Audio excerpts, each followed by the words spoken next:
Hello and welcome to Understanding Narcissists. Thank you so much for joining me. In this episode, I want to talk about something that you may be tired of hearing. You may have already reached by yourself, and maybe I've talked about it, and it's been useful, but there's no point to talk about anymore. It's something that just comes with the territory, and that is the emotional justification a narcissist has to have and has to create in order to explain their narrative, in order to give some kind of, even a very lackluster and unconvincing when looked at closely, when scrutinized, something that gives a tangibility to their story, something that makes it real, and not just something in their minds. So, the exact events, the evidence, the proof, the reality that has to be going on to justify their emotional state, which is usually, I've been victimized and I am outraged. And so in my self-righteousness, I'm going to do these things I want to do and was going to do anyway. But I believe these things, so that makes it okay, even if they're not really true. And they will fight you tooth and nail about their veracity, about the reality of those claims and whether they're true or not. Because again, then we're dealing with the human element and perceptions. So in this way, narcissists are really grand zealots. They're fanatics. They believe something that simply isn't true. And you know something? That would be fine if they didn't impose the costs of such a belief on everybody else and expect them to bear up for the narcissist. So what does that mean? What exactly am I trying to say here? Well, simply put, a narcissist will create whatever they need to justify the feeling and the action they want to sort of implement because of that feeling. How they want to act to satisfy a desire or fulfill some kind of emotion, and any kind of outlet that you think of, everything they do. And they will construct the environment that justifies it. This simple statement happens to lead to extraordinarily contorted, convoluted, and complicated results. And along the way, all the behavior that leads you to those results, to that conclusion, that is so kind of stupefying. And to really understand the extent to which narcissists do this, you have to see extremes. Now, I've been fortunate enough to experience a lot of these things and in recent history. So I get to see it firsthand, especially when I'm working on all of this and I'm thinking about these videos and thinking about products that I'm writing. It really informs all of my work, and then I like to share it on here because it's so fascinating, where a lot of the stuff I talk about is stuff that I remember I learned 10 years ago or longer when I was a kid.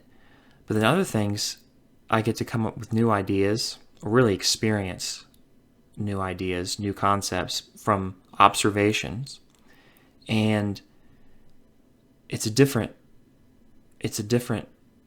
experience for me because I'm doing it while I'm working on all this understanding narcissists stuff, and it just becomes something entirely new, but I get to look at it in a different way because it's something that's in the present moment. And that's definitely something I've had to experience recently, which is the length narcissists will go to justify their false beliefs.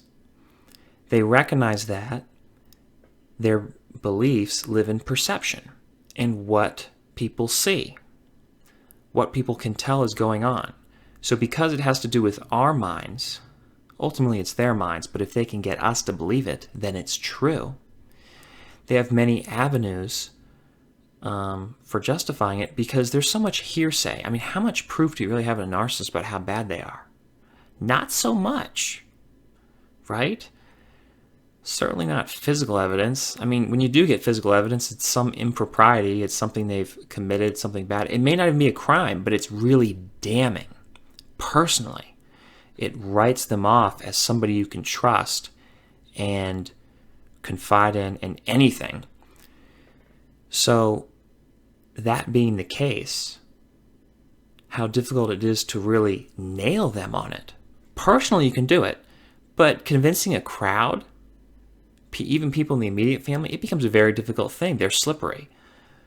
Mostly because narcissists are really good at training everybody to their behavior and picking the right people that are going to be totally vulnerable to their methods. Really predisposed. So it's no surprise the great difficulty you're going to have rallying people, bringing them together. I mean, let's be honest. My experience has been it's hard to bring the whole family on board about the danger of a narcissist in the family. It doesn't have to be that you can't talk to them anymore. It's not even a tough sell. It's not something that's always really difficult to get around. Like, getting away from a narcissist is pleasant, honestly. Life becomes much simpler, much easier. But actually getting people to believe that something is wrong within the immediate family, it's not impossible, but it's hard and it takes a long time and it takes a lot of persistence. It's something you usually have to do at some point because you have to acknowledge the reality, and the narcissist has displaced it with their own. Because somewhere, and this is what kind of gives them some credibility, someone did wrong them. They are victims, so they are right.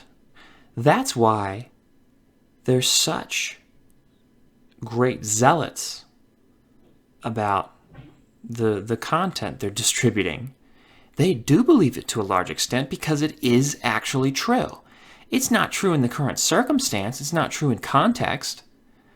You know, when you get wrapped up into a mess with a narcissist, it's the narcissist's fault. They're the one causing it. Now, you were vulnerable and you made a mistake. And I make mistakes. But ultimately, who is the purveyor of all the nonsense and the abuse? It's the narcissist. Now, of course, in the worst case scenarios, enablers are abusive, and it's very bad too, and they're responsible. But the ringleader is the narcissist. Period. They're the mastermind. While not being entirely aware of their grand scheme, they're the ones pushing that agenda, that initiative. But they weren't always. Something did happen to them. Someone else put them into that position. They were victimized. There has to be some kind of emotional justification. So they have to be really vindicated, I suppose, in a sense. That has to happen, and it has to be renewed. They have to keep getting that over the course of their entire lives. That position has to be there so they can justify what they do, because something bad is going on.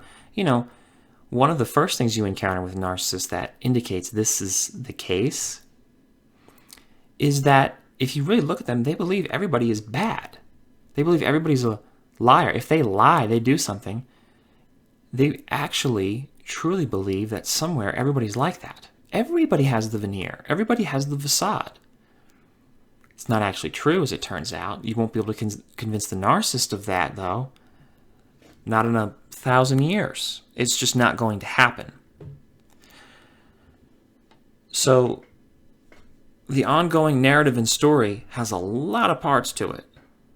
A lot of moving parts. But I do think at the core of the matter is the feeling of being vulnerable and that they are under attack, that they are in danger when they are not doing what they do, when they are not trying to manipulate you and fool you. Getting around to that kind of thinking, there will be moments, as always, as I've talked about before, where this crops up. You will see it kind of bare, plain as day, easy for you to see and experience. And it's very enlightening, very illuminating. Because a lot of these things I say verbatim, you never see in the narcissist, you only see it in behavior. They must be acting on this operating principle. But then, once in a blue moon, on occasion, maybe years in between each event, it becomes strikingly apparent how real it is. It's frightening. It actually is verbatim what I'm saying, like they actually believe it or they actually feel that way. And the importance of the emotional mindset, the conclusion they've already reached that they never drop. That somebody is trying to get them, because somebody is or was trying to get them. It goes on. It happened or is happening. And that's something that simply cannot be overstated. And so when they're pushing things down your throat, often in desperation, trying to get you to validate them, confirm their suspicions, actualize their beliefs, for the sake of their own life and identity and safety even. That's what I think is going on. It's a necessity because they are under assault.